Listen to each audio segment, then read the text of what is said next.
Morning all. Morning, Paul. We're just about to go live, Paul. Lovely, thank you.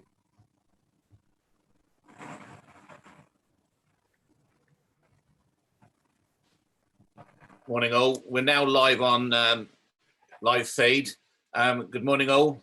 Welcome to this, I think, first virtual pensions committee meeting of the 19th of June. Should we say it's sort of like very unfamiliar ground that we're all on at the moment due to the current pandemic and everybody working from home and other reasons why we can't be meeting in person. So I wish you all well and welcome you to this meeting and members of the public who may be watching. I know that some people had issues with live feeds on their PCs and their Wi-Fi.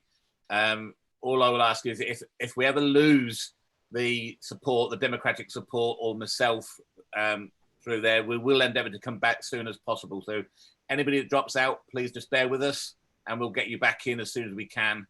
And on that basis, does anybody have any comments they want to make on their things so that democratics know?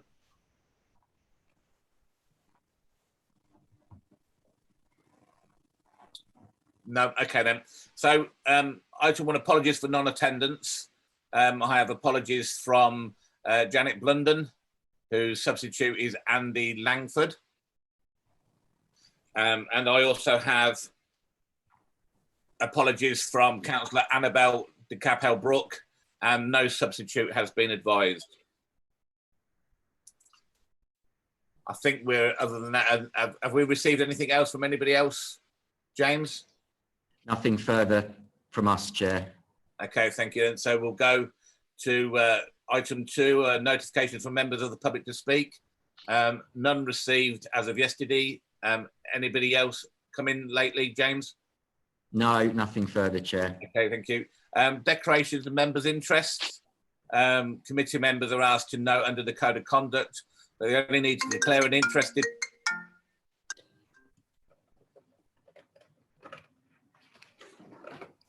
Apologies, that is my one. I'll just switch it off if I can work out how to switch my phones off.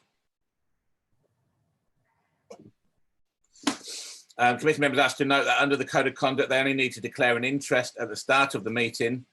If that interest has not been recorded in the register of interests, if any councillor declares such an interest, they must add it to the register within 28 days of this meeting. Committee members should be reminded of the seriousness of not declaring a disclosable pecuniary interest. If a councillor declares such an interest, they must remove him or herself from the whole of the item, irrespective of whether they are a member of the committee or not. When declaring an interest, committee members are asked to state the item number in which they have an interest, the nature of the interest, and whether the interest is a disclosable pecuniary interest or non-statutory interest.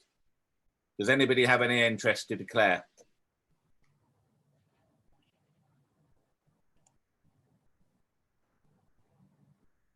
I'll take that as a no then. At this time, I wish to, as I said earlier, is thank members for the patience and cooperation. And we're getting used to this new way of working in these, as we said, unprecedented circumstances. However, we still want to have an open conversation within the meeting and the committee, as we do previously. So, where as possible, I think you can put up a hand if you want to talk. Or James, is the chat activated for this? It should be, Chair, yes, although I suggest it would be helpful if we stuck to a single common method. It will start to complicate matters if some members are indicating using the raise hand and other members are indicating using the chat. I think we'll try by the raise hand version, shall we? Is everybody familiar how the raise hand works?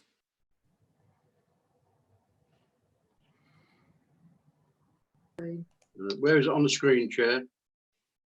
And Jonah Roy's just done it. Yeah, you have to open up participants, and then at the bottom of the participants pane is the raise hand button. See where the participants is? Yeah, there. Yeah. Open that. Yeah. And at the bottom there's a hand. Where? I can't come into your Of course you screen. can.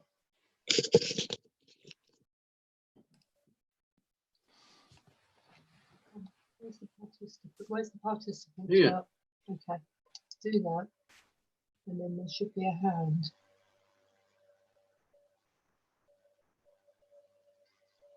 No, I can't see it.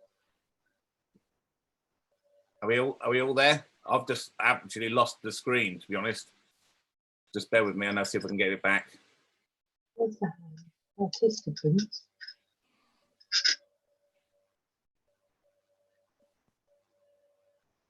Are we okay, everybody there? I just have to say no. No. No, we're not on mute. No, can't find it. All right, well, Malcolm, just put your hand up in the air if we can see. I'm sure one of the officers will see you and notice you're putting your hand up in the air. Yeah, good idea. As we said earlier, is that we have previously had a very good collaborative approach in our meetings, and all members are encouraged to speak wherever they can and in whatever subject they wish to do. A little bit different, obviously, because we're virtual. But I'm pleased you can indicate that you wish to speak at the point. If you need to ask a question, then please feel free to. Just because we're virtual doesn't mean that we can't do it the same way we have previously. So everybody, please, are encouraged to join in wherever they would like to. This is being webcast live for the members of the public, and the regulations recording remote meetings must be adhered to. And as of that, I think we can then straight to the agendas, unless, James, do you have anything else to add?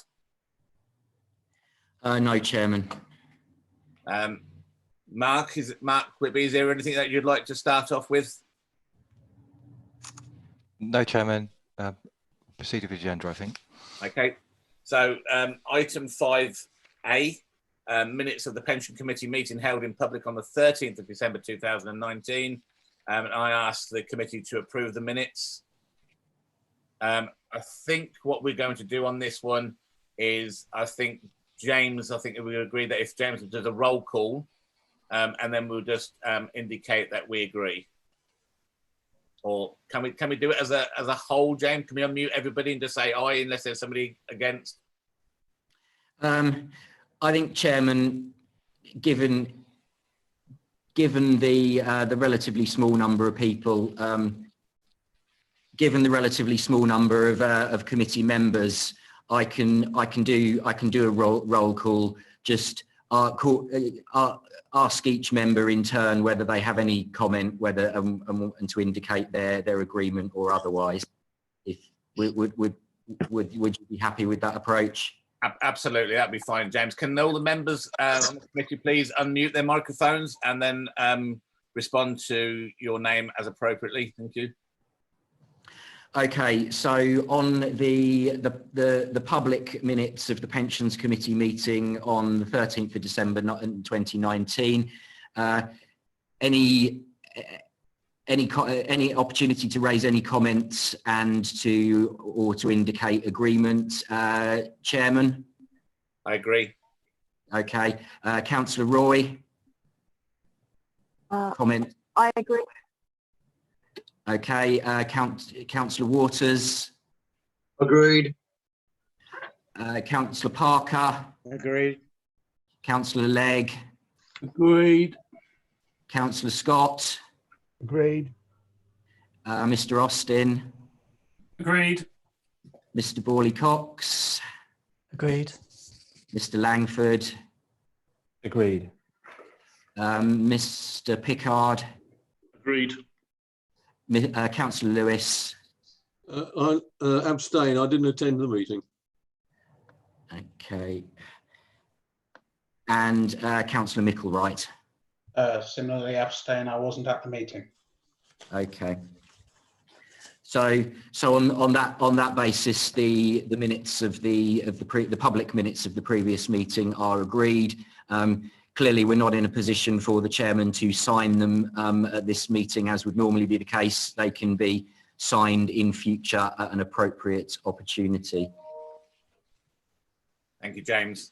So next item 5B, minutes of the Pensions Committee meeting held in private on the 13th of December 2019. And I invite the committee members to approve the private minutes.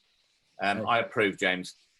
Okay, thank you, Chairman. Just to add before I go through, if any members have any questions or comments about the detail of the private minutes, then that would clearly need to be dealt with in private session.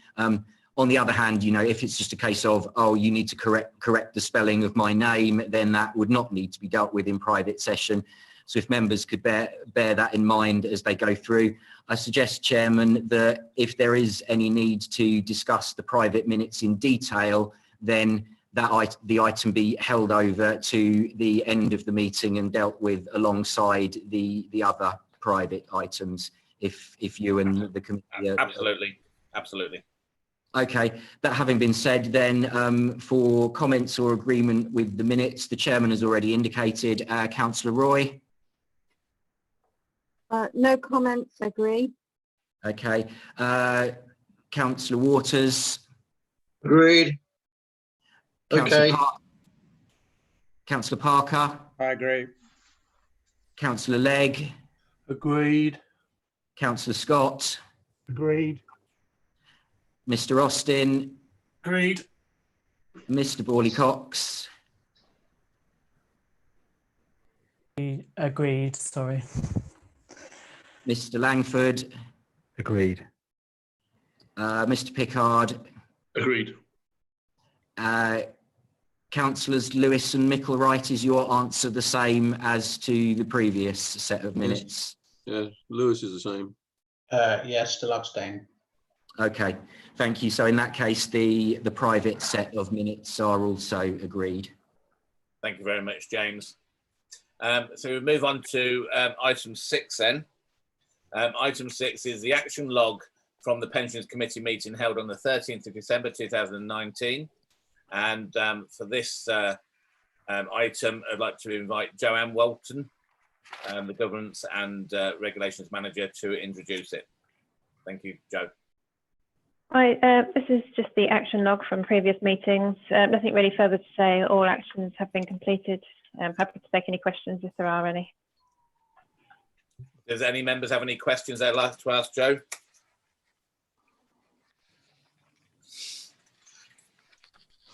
No, so I'll invite the committee to note the action log. I think on this one, James, if we unmute all mics and just have a verbal assent, would that be appropriate, or do you want to do a roll call still? I think on this one, as it's just noting, Chairman, if any members who've if members could indicate agreement, please.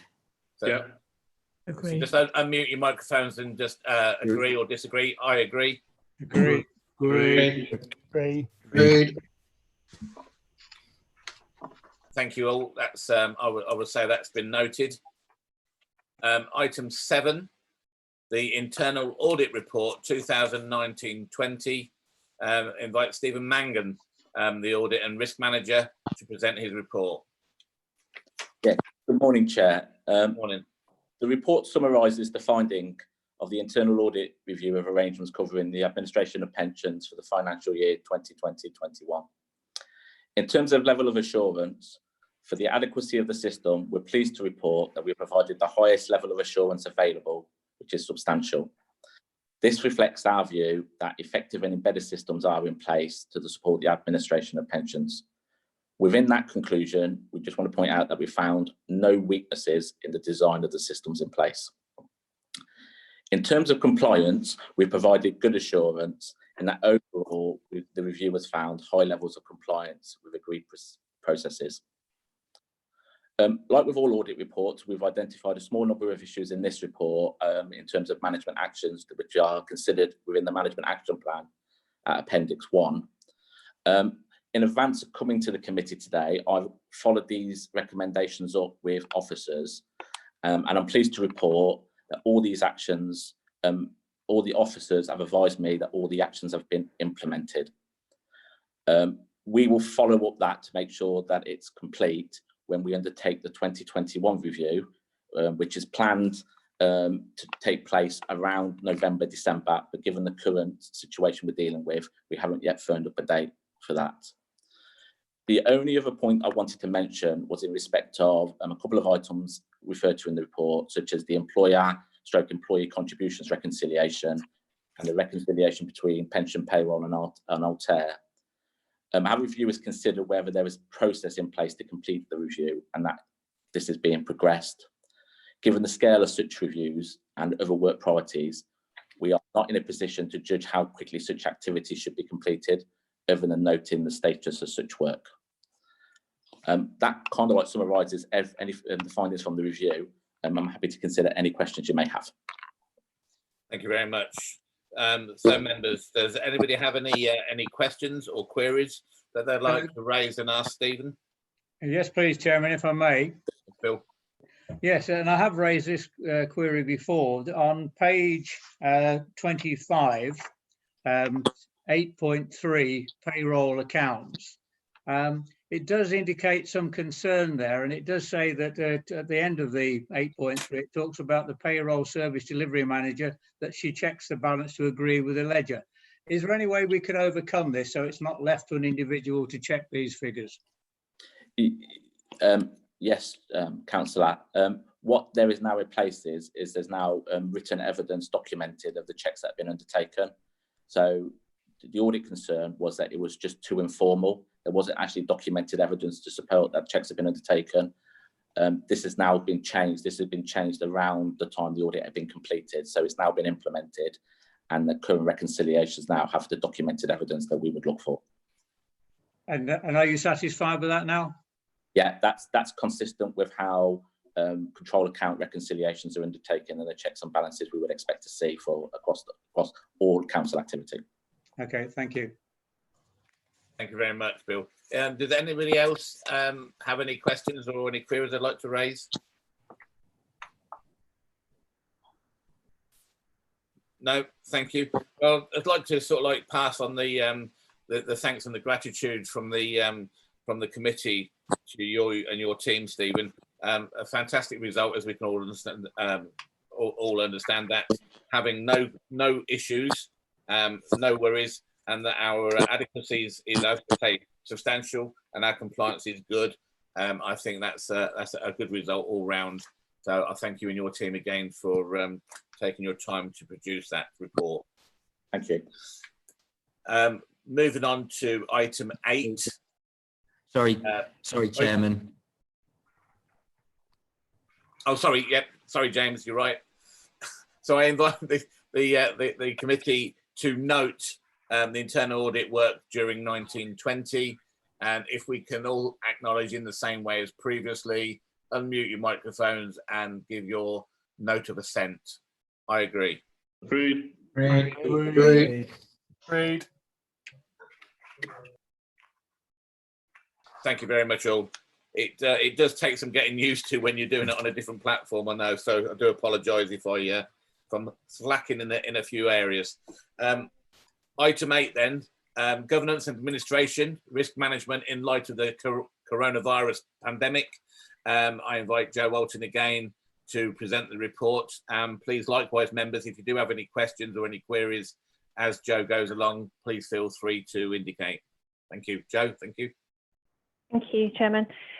So we've prepared this report to give the Pensions Committee and our stakeholders some assurance of how the pension fund is operating during the coronavirus pandemic. So briefly running through the report tells you that understaffing issues, there haven't really been any at all. We've had very limited sickness, and that was more so at the beginning of the pandemic, where people were self-isolating before lockdown. All staff are working from home with the exception of one who goes into the office and deals with our incoming and outgoing post. All staff are able to use either their own equipment or NCC loaned equipment to carry out their work as to the same extent as if they would if they were in the office. So there are no issues there. The network has been really reliable. There's been no outages that have caused any sort of lack of productivity. The amount of work that's been completed is still the same, if not slightly more, perhaps in some areas. At the beginning of the pandemic, the pensions regulator gave pension funds, all pension funds, some advice on priorities from their perspective. Those were in order: paying member benefits, retirement processing, bereavement services such as calculating death benefits and paying those out, and any processes need to ensure that benefits are correct. So that really kind of went without saying. That's kind of what our operational priorities are at the best of times. So like I say, all of those have been carrying on as normal. There is no sort of service areas where we are not able to do. There has been increased risk of cybercrime, which probably everybody's aware of during the virus. So officers have been notified of that and are being extra vigilant. The Local Government Association helped us communicate with scheme members and employers as to some of the consequences of the virus and items such as furloughing and items like that. So that's all been made available on our website. The second part of this report concerns the risk register, and that is in Appendix 1. What we have felt upon review is that we haven't really needed to update the risk register in any way, other than just to put in an extra control into risk number 2, which can be found on page 35. That risk is failure to respond to changes in economic conditions. What we've done here is added an extra control, which is increased engagement with investment managers and monitoring of asset movements. And I'm sure that will be covered off in more detail in the private section of this meeting.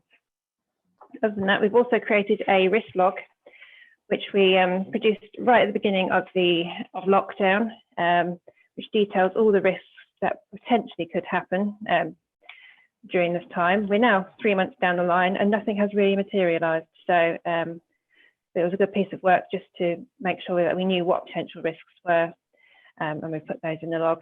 Again, all the investment ones will be covered again later in this meeting. So really, that's the report. And if anyone has any questions, I'm happy to answer them.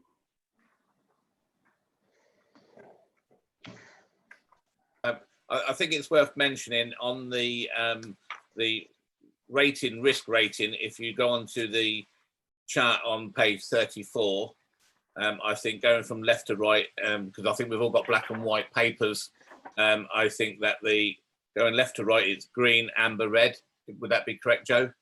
Yep, that's right. So the different shadings will indicate. So shall we say the lighter shading is amber, and then as it goes darker, amber, green, red. So just for a little bit of information on that one. Does anybody else have any questions or anything they would like to raise on this item?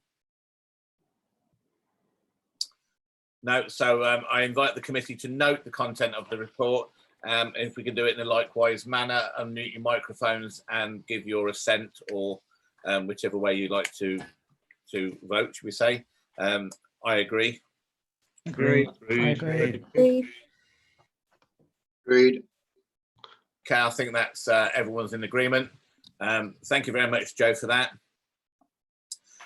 Moving on to item 9, Pension Fund Annual Business Plan and Medium-Term Strategy 2019-20 through to 2021-22.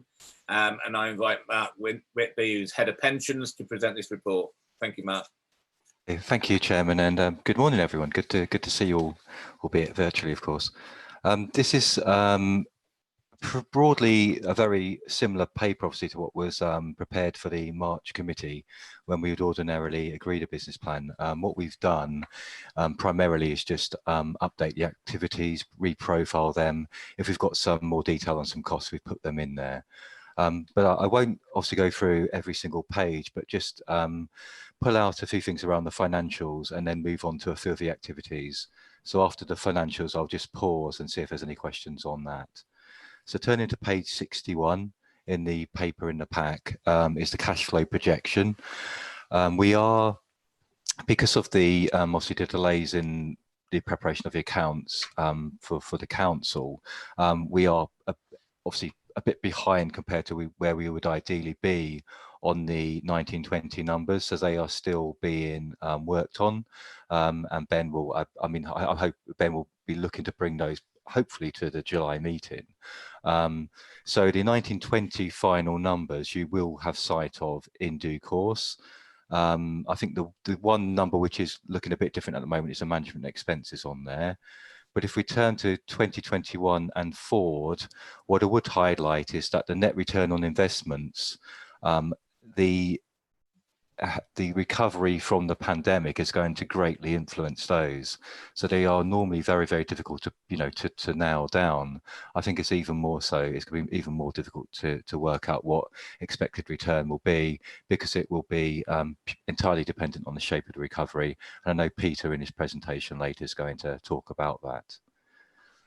Over the page, what I can talk with a bit more certainty on is around management expenses and admin expenses. So on management, the total investment expenses line, what you will note is that they have gone down significantly projected forward. The reason for that is because our expenses going forward will primarily be deducted from the asset pool. So the money in the pool, these are invoiced investment expenses. We will not be paying invoiced fees more generally in future. It's deducted from the assets within the pool. And the transparency reporting, which we now have to do, will pull those out in the annual reporting accounts. So you would expect less and less investment expenses to appear in that line. In the admin expenses section, staff related is really just going up with pay awards and inflation. I would flag that I would actually expect us to have a slight overspend this year on staff related. The reason being is because we normally have a vacancy factor of 3 people built into those numbers. And because I started at the beginning of the pandemic with a full establishment and nobody is leaving, understandably, during a pandemic, we are likely to actually sort of have a slight overspend there. So I will just flag that and we will report that going forward. The pleasing news is on the county council overhead recovery line. So the overheads payable to LGSS, to the councils for what we require to run the pension fund has gone down significantly. So we've had as James Smith will be aware, we've had a lot of discussions about that, and we'll be able to bring that down this year. I'll pause there on the financials and open up to any questions around those numbers. I think if I may just ask one question, Mark, and I probably know the answer before it is given. Obviously, due to the current situation that we find ourselves in, and that we've almost been, so we say, locked down and out of Angel and other areas, some of the fees and stuff like that, we're not using the systems and services as much. Would there be any kind of adjustment on there, or is it just all set for the annual basis and that's it? Well, I guess if you look at it a number of ways, so obviously what we're not in the building, so but the accommodation charge clearly needs to stay the same because the space is still there ready for when we come back. We haven't materially had many increases around things like getting extra equipment. We've primarily borrowed what was already there. Okay. So that's what people are using at home. The business system infrastructure is the same as we're using the same system as we were. So there hasn't really been much change. We will have we'll have reductions flow through, again, probably immaterial to the fund, of things like travel costs for going to London for access meetings, those sorts of things. So there will be things probably in either direction, but I'm not materially expecting much difference due to no high. What both said, no high impact changes to any of our shall we say, our costs and expenses. No. I have a question. Yes, sorry, go on. Just one question to Mark. The other non-income cost, it says 120 versus 30. I wonder what the overspend there was. 2019. So Oh, it's actually non-pay. it's actually come down, hasn't it? So 120 down to 32. And so what we've been doing, what in that line had a number of things which weren't. What we've done is refining the categorization. So we're Right. trying to shift things into the correct category. So Ben's been doing a lot of work over the last year, actually, just trying to put things in a more sensible home. So we don't. So we try to bring that right down to the bare minimum. Right. Okay. Thank you. Thank you, Damien. Is anybody else have any queries or questions? So sorry, Richard, I noticed your hands up. Thank you, Chairman. Apologies to Mark if he covered this and I was busy scrutinising figures and missed it. On the admin expenses, on the communications line, could you just explain why the figure for 2021 is so out of line with other years? Yeah, so so part of what we're looking to do is push the digital comms. So there's some activity in that area, but also we got things like because we want to improve the take up of member self-service, sort of a bulk mailing of that to pretty much the whole of the membership that hasn't yet signed up. So our take up of member self-service, bearing in mind we send out the annual benefit statements online, is a lot lower than we would like it to be, in line with other pension funds as well. Corey, is there anything you'd like to add around that area as well? No, just to echo what you've said, really, that's a big communication activity out to all status members, writing to them one last time just to say that we are going to be digital as default in the future unless they opt out of electronic communications. Just to back up what Mark was saying on the sign up, it's roughly 25% of the membership that have signed up and have logged in to use their self-service functionality. So obviously we'd like that to be much higher, but that is in line with what other funds are seeing as well. So across the scheme, we're seeing a lot of funds do these kind of written activities to try and get that take up to increase. Thank you. So really, it's we're good at dealing with new members because our systems are now in place to be able to get them signed up very quickly. It's all of the legacy members who used to getting paper documents in the past. Okay. Okay. Is there any more questions or queries for Mark? Right. No. So sorry, go on. No, I was going to say, so if I move on to the activities, and I'd just like to pull out a few of those. So page 67, SD4, which is the extension of our pensions administration platform and payroll platform, which is the Haywood Altair. Our current contract does allow for a 3-year extension. This is from the end of September 2021. Because we clearly would want to use the national framework for the new system, because that was put in place later than initially expected, but principally because the unitary agenda and the resource impact that will have on ourselves, on payroll, in particular on Peter's business systems team, on IT, we really don't feel it would be prudent to not take up that extension, because just to put it into context of what a potential change to the administration platform would mean if it came to that, we would have to literally re-engineer every single business process we have on the casework side, as well as deal with the new payroll system and do all the transition. So that process would be about a year long, and that puts it firmly in the middle of the unitary reorganisation. So for that reason, what we're proposing within this business plan is to take up the 3-year extension. I should say we are happy with our existing supplier, but we certainly do want to test the market, and at this first opportunity. I think that makes perfect sense there, and the thing is as well that you added that we do test the market anyway, and just see what else is out there, whether it will be suitable, more suitable, or more applicable to our requirements. Does anybody else have a question for Mark on this item? Yes, please, Chair. Yes, Bill. 2 questions, actually. There's a number of references within the report about unitary and what's going to be happening in the future in terms of the impact. And can I ask, Mark, where we are with this? Because obviously we are now into the middle of nearly end of June. We haven't got many months until we actually don't exist anymore as a county council. So I'd like his answer on that one. And also on page 74, it's talking about the McLeod Sargent cases, and I'd like to know what impact that will have on the pension scheme and how we administer it. Yes, of course. Yeah, so I was going to touch on McLeod in a moment anyway, because that was one of the activities I wanted to highlight. On the unitary, yes, I mean, the pace is basically picking up. So I've been in discussion with the program manager, the project lead, with James Smith, Deputy Section 151. So James is going to be given an update to the program board, I think next week, aren't you, James?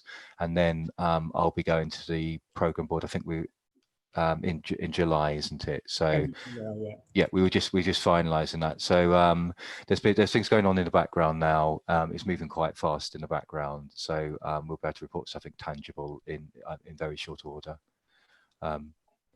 So yeah, I mean, it's you obviously saw a paper which was circulated in advance of the March meeting. That is now quite a dated paper in fact as to where we are. But I think if I'd say in July we'll be able to give some form of update. Okay, thank you. More formally. Okay. Forward to that. Yeah. Andy, sorry, Andy Langford's got a question to ask. Yeah, can I just ask, on page 54, there's a governance structure. And I was just looking at it, and I was just trying to work out if we're comfortable that's correct, because I don't know. Normally it's sort of reporting lines and so on. I don't know if I've got that. Maybe it's been structured differently, but I just wondered, are we all happy that that governance structure reflects what we're working to? Okay. Yeah, I mean, it's a question. I guess it's a question of in terms of the level where you would put, because the local pension board is completely separate, obviously, from the committee. The joint committee isn't really above or below the pensions committee. So I think the only thing you could say, well, would you bring the investment subcommittee below the pensions committee? But apart from that, I think we think it's broadly okay. Does anybody else have any other questions or queries on this particular topic? Did you respond to the McLeod Sargent situation, Okay. or did you say it's going to be talked about later? Yeah, so I'm going to move through the other couple of, I think 3 other areas I just wanted to touch on in the activities. And then what I'll do is I'll go through those and then pause after those to see if there's any final questions. Okay. So if we go, so on SD4, just flicking through. Okay, so on page 74, it touches on McLeod. So what we are doing effectively is doing a scoping exercise around McLeod.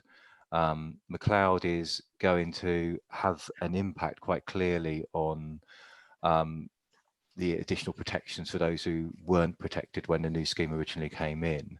That will be across a whole variety of casework types. It will be potentially across people who've already awarded benefits.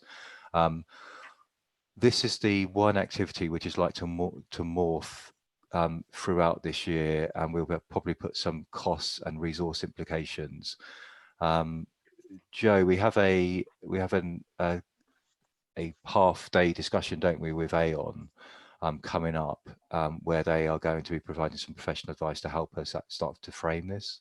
Yes, that's next Wednesday, and I'm hoping to be able to report back to the Pensions Committee at a later date as to what we're advised and what kind of work streams and amount of member numbers that will be affected, and the likely work we'll have to do. Yeah, so it's so we know it's going to be a significant piece of work. I guess the precise resource implications and indeed the timing of it are something we need to nail down. What we flagged in that particular activity I mentioned is that we may have data required from scheme employers that we don't actually hold on our system at the moment. We are in a better system, we are in a better place than a number of funds, because generally speaking, we have asked for information that we needed for the old scheme as well, all through this process. Some funds stopped that tap, if you like, but we did continue to get that information. Okay, The next one is page 76, which is the resolution of unprocessed leaver records.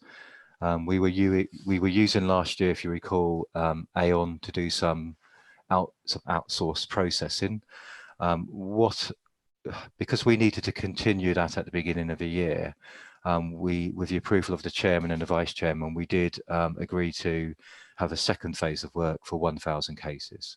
So we didn't really have a choice other than to progress that, because if it didn't continue, the staff they were using would have left. They would have had to get new staff, retrain them, and we'd have a whole load more costs. So just to really flag that that's what we have done already on that one through necessity. And the final one I wanted to just highlight was on page 82, which is the responsible investment policy. So you will have had a meeting, well, you already had a training day in your diaries, which was going to be at Boston. We are going to use that day to do some virtual training around responsible investment. It will include a session with Peter on the theory side, and then some practical short little sessions with an impact manager, a factor investment manager, a manager who, around engagement. And the outcome of that, what we are hoping for, is for a belief survey for us to understand you as members, your investment beliefs in this area. We will then formulate a revised policy in this area and put it up to public consultation. So that's an important piece of work for this coming year, and obviously very, very topical as well. Okay, I'll pause there for any further questions. And a few dates for the committee to put into their diary, but I'm sure the admin team will send out your relevant information and invites accordingly on those. Hopefully, fingers touched, is that we can get back to some kind of normality at the end of August towards ongoing towards the end of the year, but we'll just have to see how that one goes. So does anybody have any other questions or queries so far for Mark? I can't see anybody indicating. Okay, Mark. Okay, that's it really. So it's really just to say, by approving this, you are obviously approving the associated expenditure, which is an important point. But over to you, Chairman. Okay, thank you very much for that. Well, there's nobody else who's been indicated to want to comment or make comments or any more clarity on there. So what I'd like to do is invite the committee to approve the pension fund annual business plan and medium-term strategy for 2021 and 2022-23. Chair, if I could interject, I think as this is a resolution for agreement by the committee, I think it would be helpful just to have the greater clarity of going through members in turn, doing the roll call. Yes, absolutely. I was going to suggest that afterwards, James, anyway, but I think for the next, if you look at the next all agenda items, I think they will all need to be voted on individually via a roll call, I think, anyway. So if we'd like to do the same thing then as previously, James will call out our names individually, and if you can just give your assent or dissent or whichever way you want to put it accordingly. Thank you. Okay, starting with yourself, Chairman. I approve. Okay. Councillor Roy. I agree. Councillor Waters. Agreed. Councillor Parker. Agreed. Councillor Legg. Agreed. Councillor Scott. Agreed. Mr. Austin. Agreed. Mr. Borley Cox. Agreed. Mr. Langford. Agreed. Mr. Pickard. Agree. Councillor Lewis. Agreed. And Councillor Micklewright. Agreed. Thank you, Chair. Thank you all. Thank you very much. So moving on to item number 10, which is the first of Corey. Welcome, Corey. It's the first of Corey's two presentations today. So I invite Corey Blows, who's our employer Services and Systems Team Manager to present the report of update to funding strategy statement. Thank you, Chairman. Good morning, everybody. The paper that you've got in front of you now is regarding an amendment to the funding strategy statement, which the committee has seen very recently as part of the valuation exercise. You may remember that we discussed previously amendments to the funding strategy statement around exit credits for employers leaving the scheme. This is following a change in the regulation in May 2018 that allowed for a surplus to be paid to an exit employer when they left the scheme. The regulations at that time were very bluntly worded. There was no nuance in there. It didn't give account for any risk sharing that there might have been between the admitted body and the sponsoring scheme employer, or any other factors that might mitigate the payment of a surplus to that exiting employer. You may also remember that we were part of a test court case going ahead around the regulations, looking at those nuances specifically around the risk sharing agreements that might be in place. The government has now published the amendments to the regulations. They have been changed again, backdated to that original change in May 2018, to now give administering authorities some discretion over whether or not a surplus should be paid and what the value of that surplus should be. The regulations specify a number of things that the administrative authority should take into account, particularly risk sharing agreements, pooling, the extent to which the employer's contributions have actually contributed to that surplus, how much of it is just fortuitous market conditions, and things like whether or not that body owes any money to the pension fund. So we are in the process of updating that funding strategy statement. Unfortunately, we're taking the proper legal advice and actuarial advice from our advisors, and that process hasn't finished yet. But we need to be able to get this funding strategy statement out to consultation as soon as possible. It's a very important matter, as I'm sure you'll all appreciate, particularly for the fund and employers on both sides. So we're looking for permission to delegate authority to the head of pensions in consultation with the chairman to approve the draft of that funding strategy statement that will then be released for consultation with our employers, and it would then be brought back to the committee following that consultation. Obviously, if we waited until following meetings, we wouldn't have that funding strategy statement in place probably until the next calendar year, given the timelines of committee meetings and consultation periods, which is why we're looking for this delegation. The broad strokes of what's going to be in the funding strategy statement is just setting out our policy position, the kind of things we'll take into account, and the process that will be worked through when making that decision. What we've tried to avoid is any specific examples so that we don't fetter the options that are available to us, but just setting out that clear direction of travel so that employers know what to expect when we're looking at those applications.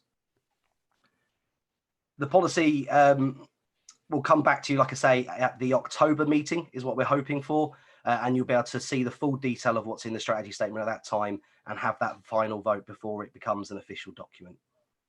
I'm happy to take any questions. Does anybody on the committee have any questions or queries they'd like to put to Corey?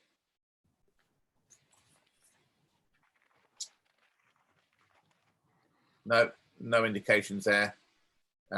Corey, are you completed your presentation on this? Yes, Chairman, I have. Thank you. Okay, then. Thank you very much, Corey. So, committee, I'd like to invite the committee to agree to provide delegated authority to the head of pensions in consultation with the chairman of the committee, and to approve the draft amendments to the funding strategy statement as outlaid. Can we please have a vote in accordance with what we've just done before, via roll call done by James, unless anybody has any quick queries on it, which I can't see any indication of. So I would like to put it to the committee to agree to provide the delegated authority. James. Okay. Thank you, Chairman. Chairman, your position. I agree. Thank you. Councillor Roy. I agree. Councillor Waters. Agreed. Councillor Parker. Agreed. Councillor Legg. Agreed. Councillor Scott. Agreed. Mr. Austin. Agreed. Mr. Borley Cox. Agreed. Mr. Langford, Agreed. Mr. Pickard, Agreed. Councillor Lewis, Agreed.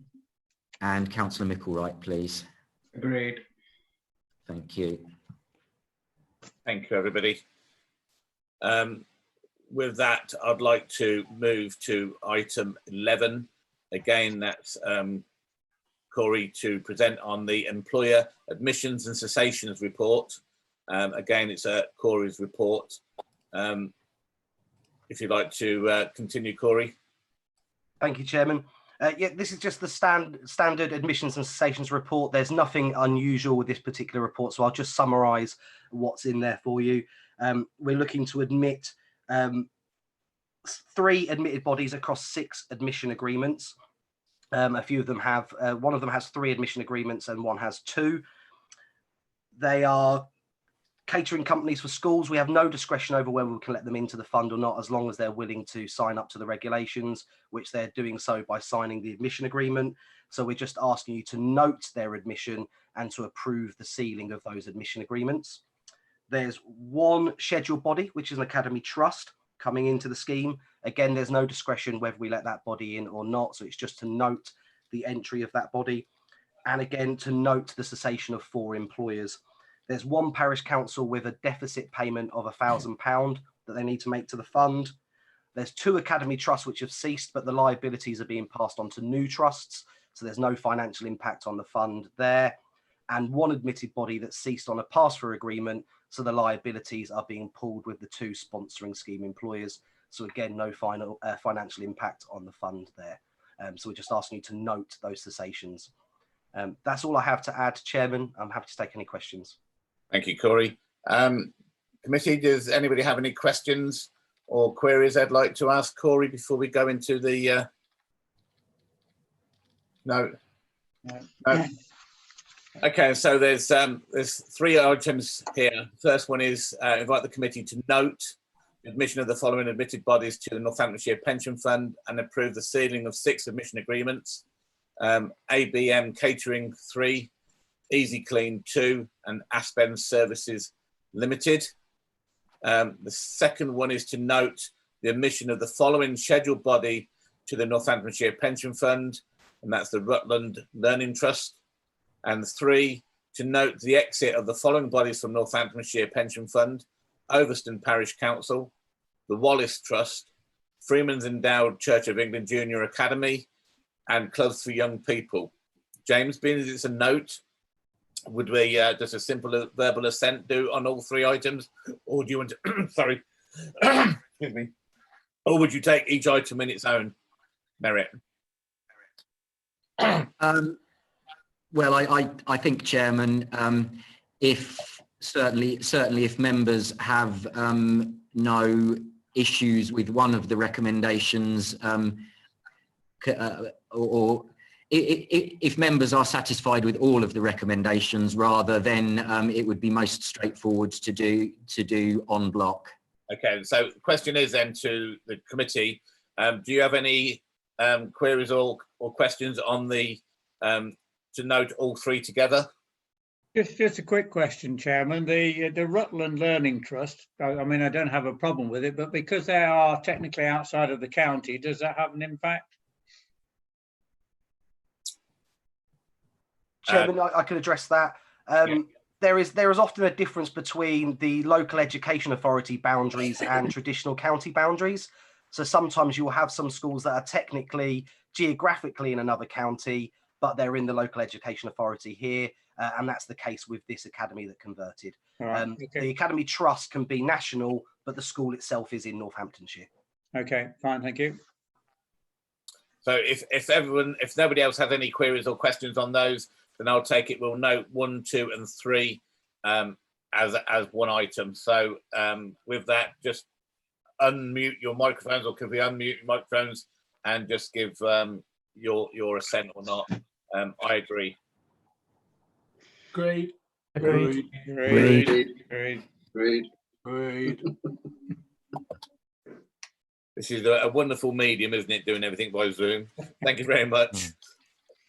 So that brings us to the close of our public session, and for the public's notification is that we're going to enter private session for the next item.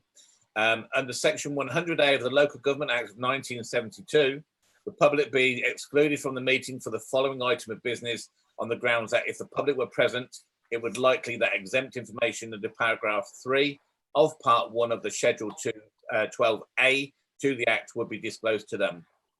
What I would like to do is just pause briefly until the officers can